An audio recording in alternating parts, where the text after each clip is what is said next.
Ukrainian President Volodymyr Zelensky placed a wreath at the mausoleum of Turkey's first president Mustafa Ataturk on Tuesday. According to Associated Press, Zelensky arrived in Turkey's capital Ankara late on Monday, where he will meet with Turkish counterpart Recep Tayyip Erdogan. Zelensky arrived from the United Arab Emirates as he continued his latest diplomatic tour amid his country's ongoing war with Russia. The tour comes as senior American and Russian officials prepare to hold talks in Saudi Arabia on improving their ties and negotiating an end to the war in Ukraine. U.S.-Russian talks in the Saudi capital Riyadh follow a telephone call between President Donald Trump and President Vladimir Putin, in which the American president said they agreed to have our respective teams start negotiations immediately. The call upended years of U.S. policy, ending the isolation of Moscow over its February 24, 2022, invasion of Ukraine. After the call, Trump phoned Zelensky to inform him about their conversation. Trump on Sunday told reporters that Zelensky will be involved, but did not elaborate. The Ukrainian president said Monday his country had not been invited to the upcoming talks and won't accept the outcome if Kyiv doesn't take part.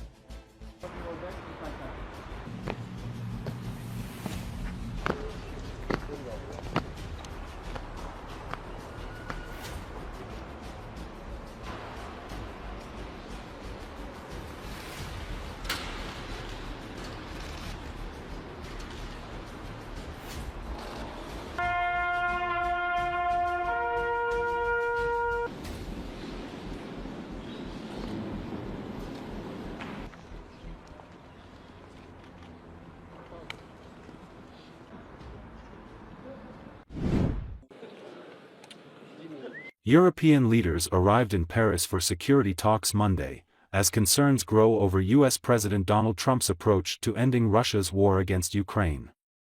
According to Associated Press, French President Emmanuel Macron had a phone call with Trump just as he was about to greet key European Union nations and the United Kingdom at the Élysée Palace on Monday for an emergency meeting on how to react to the U.S. diplomatic blitz on Ukraine, which left the once rock-solid partner as a potential political liability. Macron's office would not disclose details about the discussion.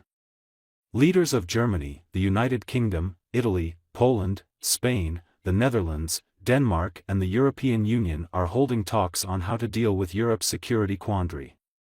NATO Secretary-General Mark Rutte is also attending. French officials said no firm announcements are expected to emerge beyond a show of unity from European leaders. More talks are expected at the broader EU level, they said.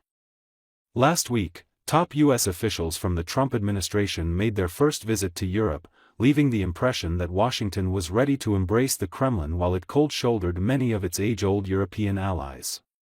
Despite belligerent warnings for months ahead of Trump's re-election as U.S. president, EU leaders publicly ignored the ominous forebodings, hoping somehow that Trump would stand shoulder to shoulder with Europe while the continent would finally start to beef up its defenses and become less reliant on American firepower.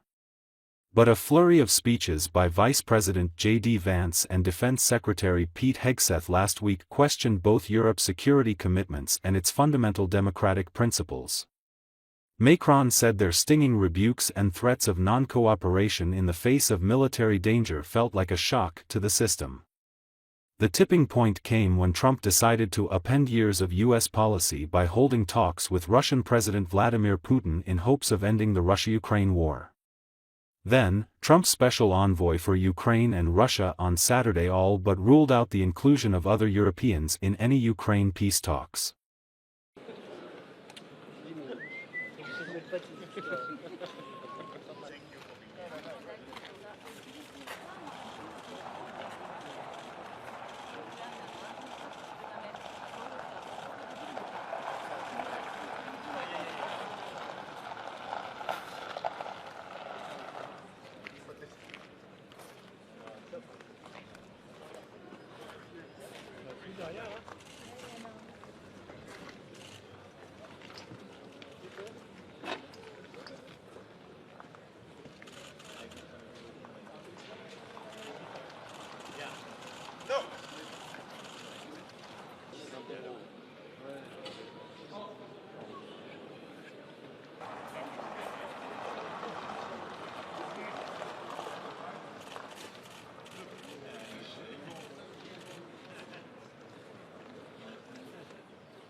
Merci.